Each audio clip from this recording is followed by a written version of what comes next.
आमचा देव भला आणि आम्ही भले। हां, असा गोड संबंध, हे गोड नातं तुम्हाला आम्हाला प्रत्येक संतांच्या जीवनामध्ये या ठिकाणी पाहायला मिळतं। एखादा दागिना घ्या, त्याला तापवल्यानंतर, उदाहरणार्थ कानातलं घेतलं, त्याला वाटीत टाकलं, त्या वाटीला आग लावली, कानातल्याचं पूर्णपणे पाणी झालं।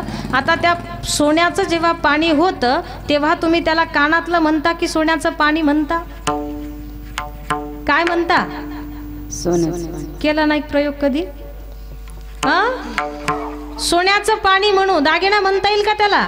त्याचं अस्तित्व नाहीसं झालं ना, पूर्णपणे पाणी झालं, त्याचा आकार गेला, उकार गेला, सगळं काही त्याचं नाहीसं झालं, अस्तित्व त्याचं आता शिल्लक राहिलं नाही।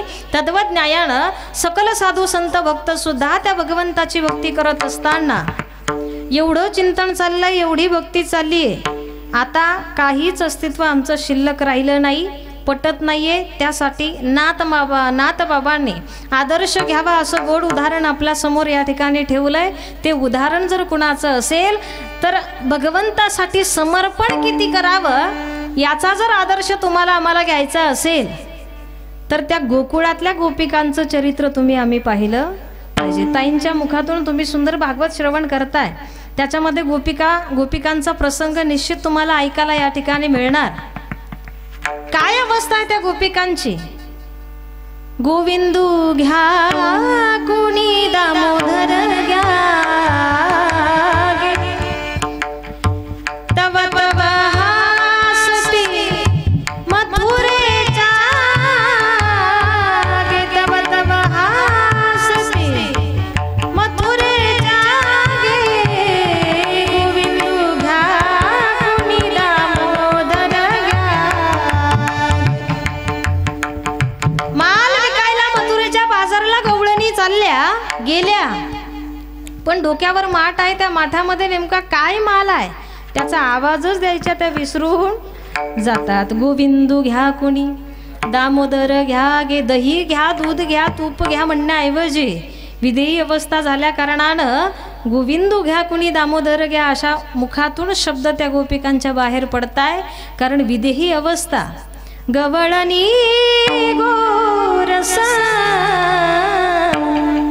गवळणी गोरसा, गवळणी गोरसा म्हणू विसरली, दुडीवर दुडी गवळणी साते निघा, दुडीवर दुडी गवळणी साते निघा, दुडीवर दुडी गवळणी साते निघा, दुडीवर दुडी गवळणी साते निघा, दुडीवर दुडी गवळणी साते निघा, गवळणी गोरसा, गवळणी गोरसा, गवळणी गोरसा,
कमी झाली, तो माधव, तो कृष्णा, आम्ही त्याच्यावर इतकं प्रेम करतो, एवढा जीव आमचा त्याच्यावर जडलाय की आता या सगळ्याच विषयांचा विसर आम्हाला आमच्या जीवनामध्ये या ठिकाणी पडलाय. कुणाशी आम्ही घेणं देणं आता ठेवलेलं. याती कुळा माझे गेले आरपुनी, श्रीरंगा वाचो अनुने, श्रीरंगा वाचो अनुने, किती हो शिशवाल मज वेळा. कुणी काही शिकवलं, काही सांगितलं, त्या सुद्धा स्थितीमध्ये आम्ही या ठिकाणी राहिलो नाही. विदेही अवस्था गोपिकांचीच झाली, यात नवल नाही. जेवढे काही संत झाले त्या सगळ्याच संतांची, मौली ज्ञानोबरांची अवस्था. जीवीची या जीवा प्रेम, भावाची या भावा, तुझ वाचुनी केशवानुनावड, जीवे अनुसरली अजूनी काल. देवा, तुझ्याशिवाय आता जीवनामध्ये काहीच आवडत नाही. तूच आवडतो, तूच साध्य करायचं आहे, तुझ्यापर्यंतच यायचं आहे अथवा तुला आमच्यापर्यंत आणायचं आहे. केवळ आणि केवळ एवढंच कार्य आम्ही आमच्या जीवनामध्ये आता करणार. कांदा मुळा भाजी अवघी विठाबाई माझी, लसूण मिरची कोथिंबिरी अवघा झाला माझा हरी. कुणाचं चरित्र आहे? आमच्या सावता महाराजांचं चरित्र आहे बरं का. काय असेल नसेल ते सर्व कर्म आम्ही भगवंताला अर्पण करतो, कारण त्याच्या इतका जवळचा आम्ही जीवनामध्ये कुणालाही मानत नाही. तोच आमच्यामध्ये आम्हाला सर्वत्र या ठिकाणी दिसतोय. म्हणजे आम्ही सर्व काही समर्पण आता त्याच्यासाठी या ठिकाणी जीवनामध्ये करतोय. घेणं मात्र दुसरं कुणाशी आम्ही ठेवलेलं नाही. गोरोबा काकांचं चरित्र पाहायला गेला तर वेगळं आम्हाला काहीतरी प्रसंग त्यांच्या जीवनामध्ये घडून आलेला दिसतोय. नवलाची गोष्ट ऐक सखये बाई, कुंभाराने बाळ तुडविले पायी. नवलाची गोष्ट, नवलाची गोष्ट. काय नवल घडलं? कुंभाराने बाळ तुडविले पाय, गळ्यामध्ये विणाय, हातामध्ये चिपळ्या आहे, पायानं माती चिखल तुडवण्याचं काम चालू आहे. भजन करताना इतके दंग झाले, इतके दंग झाले. का तर त्या भजनामध्ये उपस्थित कोण आहे? अवघा रंग एक झाला, अवघा रंग एक झाला, रंगी रंगला श्रीरंग, अवघा रंग एक झाला. प्रत्यक्ष भगवंताची उपस्थिती तिथे आहे. कारण माझे भक्त गाती जे ते नारदा मी उभा. माझे गोरोबा काका जर एवढं सुंदर भजन करताय तर प्रत्यक्ष भगवान परमात्मा तिथे उपस्थित राहतो. पण भजनामध्ये एवढी विदेही अवस्था झाली. कधी बाजूला खेळत असलेलं छोटंसं ते लेकरू, छोटंसं ते बाळ खेळत खेळत पायाखाली आलं आणि तुडवून शेवटी त्याचा प्राण निघून गेला. पण खबर आमच्या गोरोबा काकांना लागली नाही. याला खऱ्या अर्थानं भक्तीमध्ये झालेली विदेही अवस्था या ठिकाणी म्हणताय. कसलंच भान आता शिल्लक राहिलेलं नाही. काय करतोय, काय खातोय, कसं राहतोय, कुठे झोपतोय, कुठे उठतोय, कुठे बसतोय, काहीच कळायला मार्ग जिथे राहत नाही त्याला खऱ्या अर्थानं विदेही अवस्था म्हणतायत. हीच विदेही अवस्था सगळ्याच संतांच्या जीवनामध्ये तुम्हाला आम्हाला या ठिकाणी दिसून आली. आणि मग तुकोबराय म्हणतात, देवा अशा या अवस्थेला, या भूमिकेला मला सुद्धा तिथपर्यंत पोहोचायचंय, मला सुद्धा जायचंय. मग या आकर्षणाला मला जीवन जगत असताना बळी पडायचं नाही. म्हणून जळो आता नाव रूप, नावाचाही विनाश होऊ दे, रूपाचाही विनाश होऊ दे.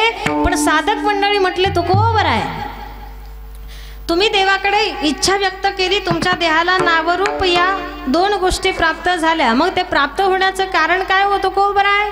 तर माझे पाप गाठीचे. उत्तरार्धामध्ये त्याचं कारण तुकोबरांनी या ठिकाणी सांगितलंय. का घडलं माझ्यासोबत असं?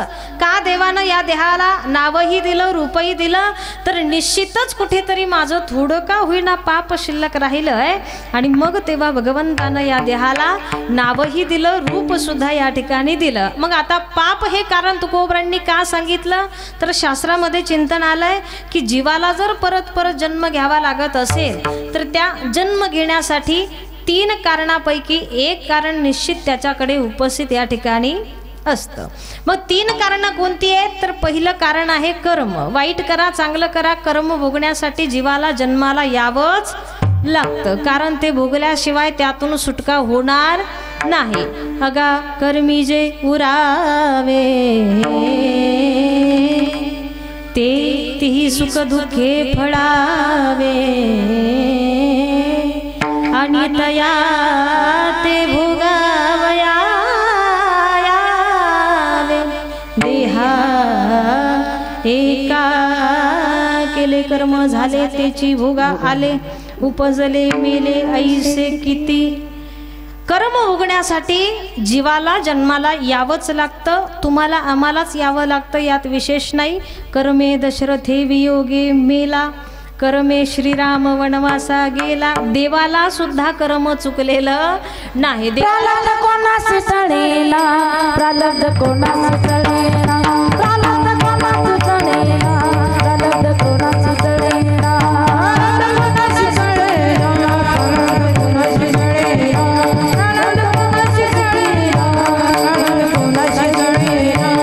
कृष्ण सागे पांडवासी ते भोगी नष्ट जलेसी. सागे केले हरिहरासी, प्रारब्ध कोणास तळेना, प्रारब्ध कोणास तळेना, प्रारब्ध कोणास तळेना, प्रारब्ध कोणास तळेना, प्रारब्ध कोणास तळेना, प्रारब्ध कोणास तळेना, प्रारब्ध कोणास तळेना, प्रारब्ध कोणास तळेना, प्रारब्ध कोणास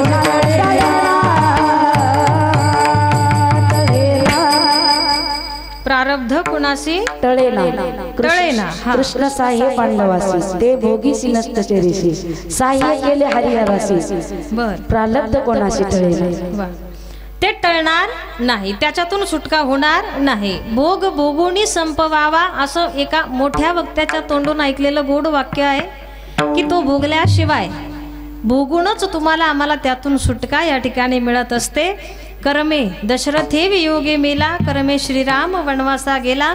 देवाला जर तिथे कर्म चुकत नाही तर आपल्यासारख्याचं गणित हिशोब कुठेच लागणार नाही, तिथे वशिला चालत नाही. प्रभू रामचंद्रांचं म्हणणं आहे की जरी मी देव असलो, जरी मी जगाचा मालक असलो तरी माझी सुद्धा या नियमातून सुटका होणार नाही. जो काही वनवास आज मला या ठिकाणी घडतोय त्या वनवासाचा दोष तुम्ही सगळे कुणाला देताय? आहे का तुमच्या अंजनीत? अरे देवा, अवघड झालं आता. आहे का? ती जिनं देवाला वनवासाला पाठवलं नाही असली बी तर इकडे येत नाही ती कीर्तनाला बरं का. म्हणजे घरी इथे कोण आहे? कैकई. तुम्हाला आम्हाला माहिती अशी मिळाली आहे की त्या कैकईमुळे देवाला वनवासाला जावं लागलं. पण प्रत्यक्ष देवाचं असं म्हणणं आहे माझ्या बिचाऱ्या आईचा त्याच्यामध्ये काही दोष माय कैकई न दोषी नभे दोषिता राजत्याग कानन यात्रा से कर्म जात खेळ चालला से माझा पूर्व संचिताचा पराधीन आहे जगती पुत्र मानवाचा दोष ना जरा मरलयातून सुटला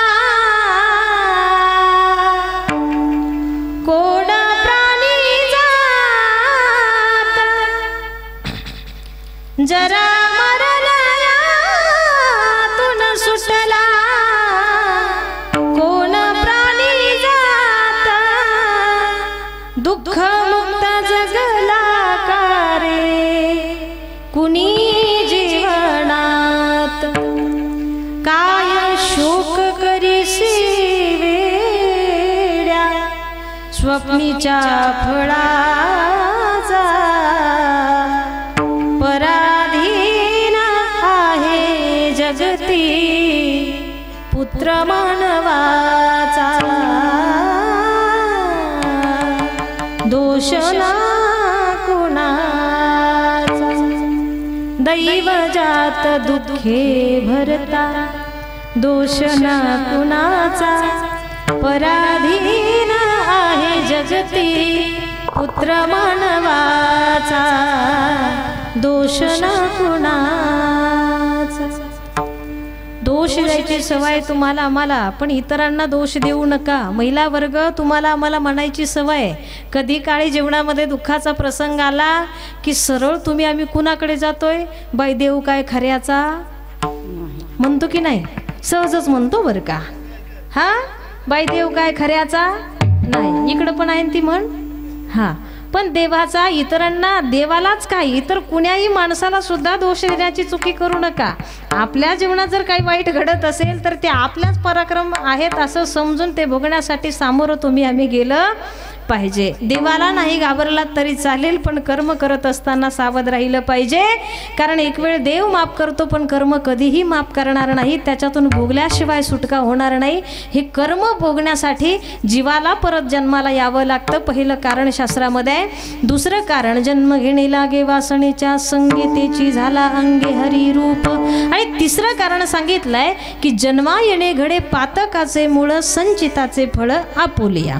पाप हे तिसरं कारण आहे. वाईट कृत्य कराल, पाप कर्म कराल तर त्या पापाची फळं भोगण्यासाठी सुद्धा परत परत जन्माला जीवाला यावं लागतं.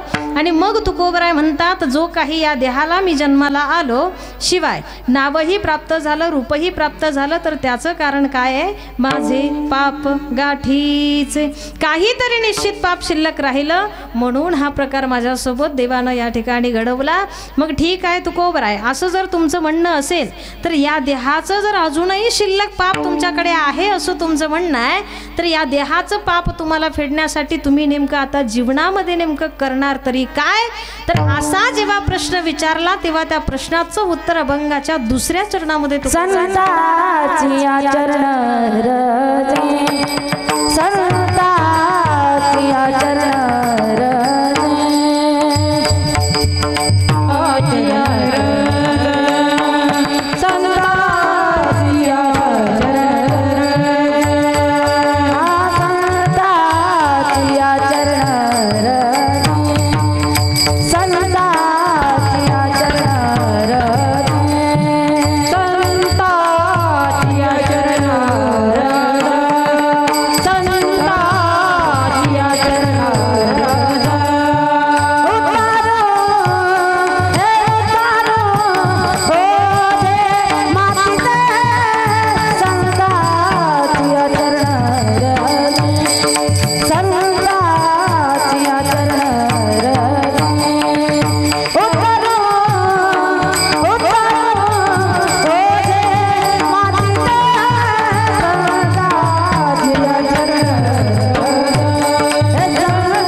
चरण रजे उतरू जे मातीचे. देहाचं पाप मला फेडायचं असेल तर त्यासाठी मी काय करणार? तुकोबरांनी गोड उपाय सांगितला. या संतांची सेवा मी माझ्या जीवनामध्ये करणार आणि उतरू ओझे मातीचे. आता या मातीचं ओझं मला संतांच्या सेवेनं उतरवायचं आहे. मातीचे असं वर्णन तुकोबरांनी कशाला केलं समजलं का तुम्हाला? संपत आलंय ना म्हणा बाई. काय माहिती आहे मला, माझ्या सेवेचा नियम आहे. जास्त काही ताण तुम्हालाही देत नाही, मी पण घेत नसते बरं का. लक्षात आहे माझं आणि काळजी पण आहे. मातीचं असं वर्णन कशाला केलंय? या देहाला, शरीराला केलंय. कारण तयार झाला मातीपासून, शेवटी काय होते? मातीच होते. शरीराची होय माती, शरीराची होय माती. शरीराची सरशेवट मातीच या ठिकाणी होणार आहे. मग टाकाऊ पासून टिकाऊ आम्हाला बनायचं आहे.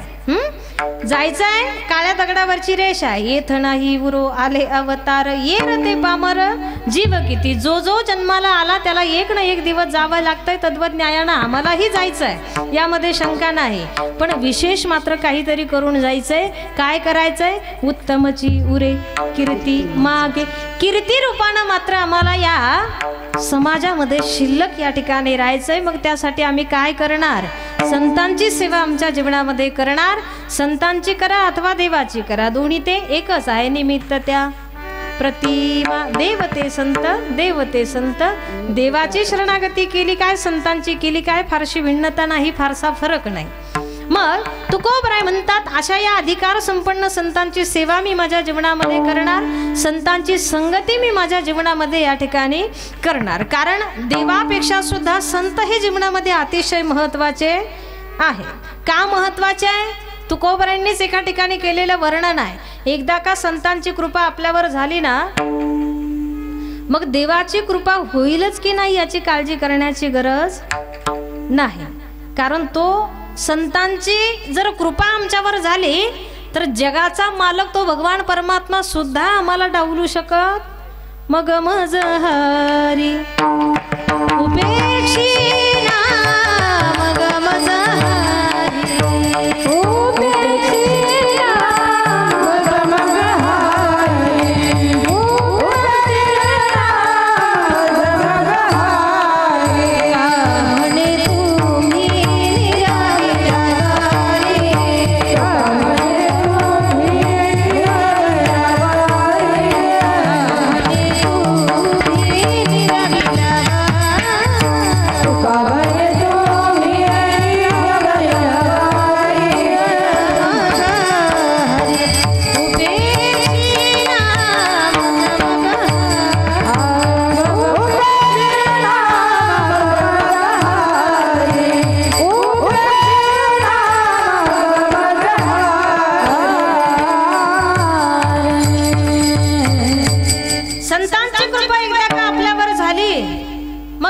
सुद्धा, तो देव सुद्धा आमची उपेक्षा करणार नाही, आम्हाला डावलणार नाही. निश्चित त्याचीही कृपा आम्हाला मिळाल्याशिवाय राहणार नाही. आणि मग हरिप्राप्तीसी उपाय धरावे संतांचे ते पाय, असंही वर्णन आमच्या संतांचं आलंय. त्याच्यापर्यंत जायचं असेल तर माध्यम हे पाहिजेच. मग माध्यम जर काय असेल तर ते संत या ठिकाणी.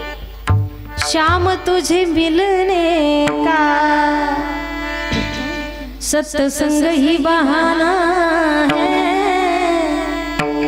हरि तुझे मिलने का सत्संग ही बहाना है. मथुरा में ढूंढा तुझे, गोकुल में पाया है. मथुरा में ढूंढा तुझे, गोकुल में पाया है. श्याम तुझे मिलने का सत्संग ही बहाना है.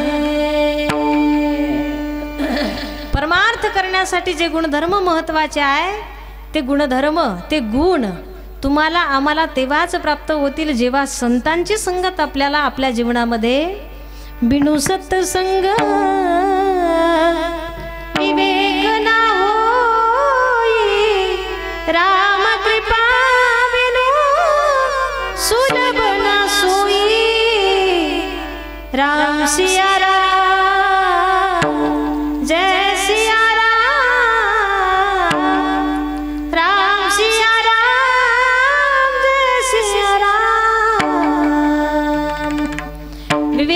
महत्वाची गोष्ट संतांची संगती मिळाल्याशिवाय लाभल्याशिवाय प्राप्त होणार नाही. अशा ही संतांची संगती जीवनामध्ये फार महत्वाची.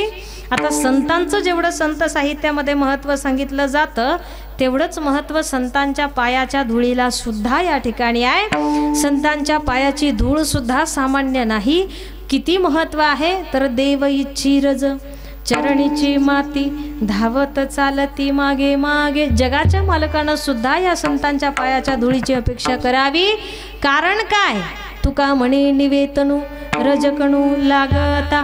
प्रत्यक्ष देवाची काया सुद्धा ज्या चरणरजानं पवित्र होते अशी मोठं महत्त्व असलेले हे संत यांची संगती यांचे हे चरणरज तुम्हाला आम्हाला सुद्धा या ठिकाणी प्राप्त व्हावे. मग तुकोबराय म्हणतात अशाच या संतांची सेवा मी माझ्या जीवनामध्ये या ठिकाणी करणार आणि माझ्या मातीचं ओझं मी या ठिकाणी उतरवणार. साधक मंडळी म्हटले तुकोबराय आता शेवटची एक शंका विचारतो, एवढ्या शंकेचं निरसन करा आणि तुमचं तुम्ही बिराड गुंडाळ तरी चालेल ना? हा हो कळालं, तुकोबरायांना सुद्धा कळालं. साधक मंडळी म्हटले तुकोबराय एवढं तुम्ही संतांचं महत्त्व सांगताय, मग आमचा शेवटचा प्रश्न असा आहे, शेवटची शंका अशी आहे, मग अशी जन्माला येण्याची 3 कारणं तुम्ही सांगितली, कर्म वासना आणि पाप. मग या 3 पैकी एखादं कारण आमच्याही जीवनामध्ये असू शकतं. मग तुमच्या सांगितल्याप्रमाणे आम्ही जर आमच्या जीवनामध्ये संतांची सेवा केली तर आमची सुद्धा ही कारणं नाहीशी होतील का? शेवटचा प्रश्न साधक मंडळीचा आहे. तुकोबराय म्हणतात अजिबात शंका नाही, पटत नसेल तर प्रमाण नेऊन तुम्हाला सिद्ध करून देतो. पहिलं घ्या कर्म, संतांची सेवा कराल कर्म नाहीसं होतं. वंदू चरण रज सेवू उष्टावळी पूर्वकर्मा होळी करो निया. वासना नाहीशी होते संत चरण रज लागता सहज वासनेचे बीज जळूनी जाय. पाप नाहीसं होतं तयाच्या चिंतने तरतील दोषी जळतील राशी पातकांच्या. पाप ताप दैन्य जाय उठा उठी झाली या भेटी हरिदासाची. या हरिदासाची एकदा साधी भेट जरी झाली ना सगळ्या तापाचा विनाश तुमच्या आमच्या जीवनातून झाल्याशिवाय राहणार नाही. म्हणून संतांची संगती जीवनामध्ये करून व आयुष्य मी यांच्या सेवेसाठी अर्पण करणार. कारण या लटक्या खोट्या जगामध्ये कुणासाठी कितीही काही करा, उपकार नावाची गोष्ट कुठेही पाहायला मिळणार नाही. पण याचीच मात्र तुम्हाला आम्हाला तुकोबरायांना भीती वाटले. कारण तुकोबराय म्हणतात या लटक्या खोट्याचाच अभिमान अहंकार माणसाला या ठिकाणी झाल्याशिवाय राहत नाही. अहंकार अभिमान झाला रे झाला की दुःखाशिवाय सरशेवटी पदरी काहीच पडत नाही. लटिक्याचा अभिमान होता शीन पाववीत. मग तुकोबराय म्हणतात या लटक्या खोट्या संसारासाठी समर्पण करणं तुम्ही आम्ही टाळलं पाहिजे. तुम्हाला आम्हाला सवय की जिथे सुखाचा विचार कुठेच पाहायला मिळत नाही तिथे तुम्ही आम्ही सुखाचा शोध घेण्याचा प्रयत्न करतोय. लटक्या खोट्या संसारामध्ये सुख जवा पाडे दुःख पर्वता येवडे. या संसारामध्येच तुम्ही आम्ही सुखाचा शोध घेतोय. पण इथे कितीही सुखाचा शोध घेतला तरी तुम्ही आम्ही पूर्ण सुखरूप शेवटपर्यंत होऊ शकत नाही. मग पूर्ण सुखरूप व्हायचं असेल तर तुकोबरायांनी गोड आणि सुंदर पत्ता तुम्हाला आम्हाला सुखाचा सांगितलाय की सुखरूप ऐसा दुजा कोणी सांगा माझ्या पांडुरंगा सारी खातो. त्या देवाशिवाय भगवंताशिवाय जगाच्या पाठीवर सुखकर सुखरूप असं दुसरं कुणीच नाहीये. म्हणून सुखरूप तुम्हाला आम्हाला सुद्धा जरी व्हायचं असेल तर तो भगवान परमात्मा आपलासा तुम्ही आम्ही करावा. अभंगाचं शेवटचं चरण. तुका माने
संतांच्या श्री विठ्ठलाच्या माऊलीच्या कृपेनं संकल्पित वेळेमध्ये सेवा करण्याचा प्रामाणिक प्रयत्न या ठिकाणी केला।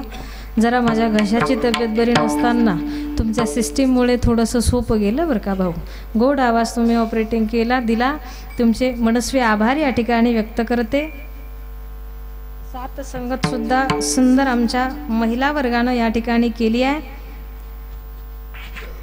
त्यामध्ये गोड गायनाची साथ करणाऱ्या आमच्या शिवनंदाताई असतील, आमच्या रेखाताई या ठिकाणी असतील, रत्नामालाताई या ठिकाणी असतील आणि सगळीच मंडळी तुम्ही सगळ्याच एका गणवेशात गवळणींसारख्या दिसायला बरं का। सगळ्या या गवळणी गोपिका सुंदर यांचं अगदी सगळंच योगदान या सप्ताहासाठी या ठिकाणी आहे। सुंदर आयोजन नियोजन आमच्या आईसाहेब सुद्धा या ठिकाणी बसल्यात। सर्व कार्यभाग या सप्ताहाचा सर्व पुरुष मंडळीचा जोरदार पाठिंबा आहे म्हणून ह्या सर्व करू शकतात बरं का।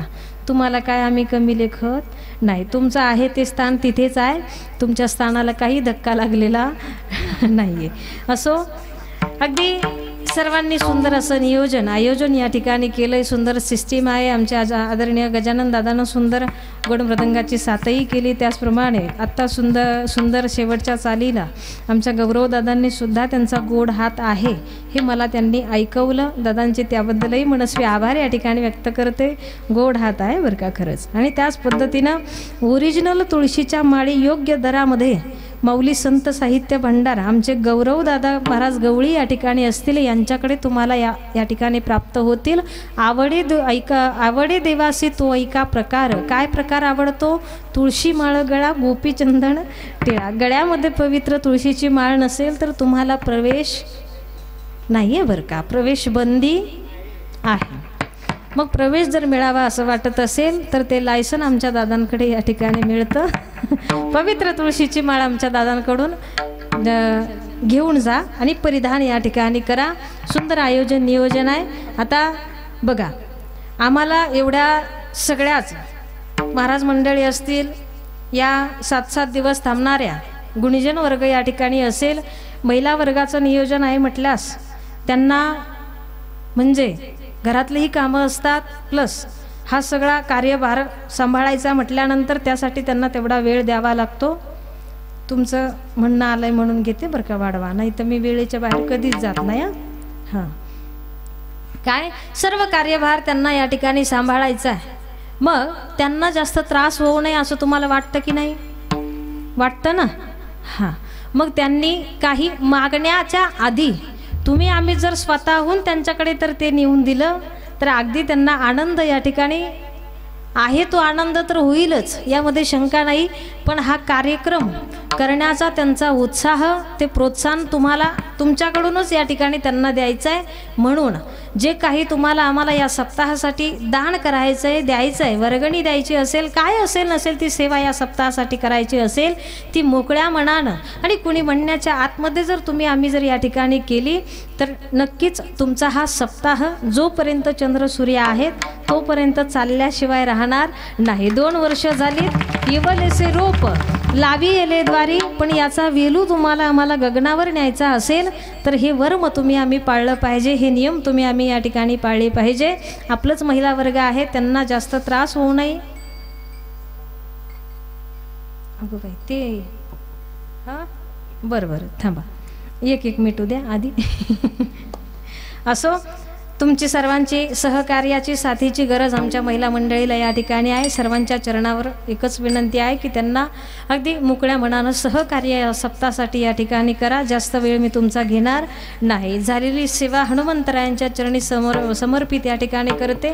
माऊलीच्या श्री विठ्ठलाच्या कृपेनं झालेली ही सेवा सगळ्याच संतांच्या तुम्हा सर्वांच्या चरणी समर्पित या ठिकाणी करून अर्धाच मिनटं संतांच्या नामाचा गजर आपल्याला या ठिकाणी करायचा आहे.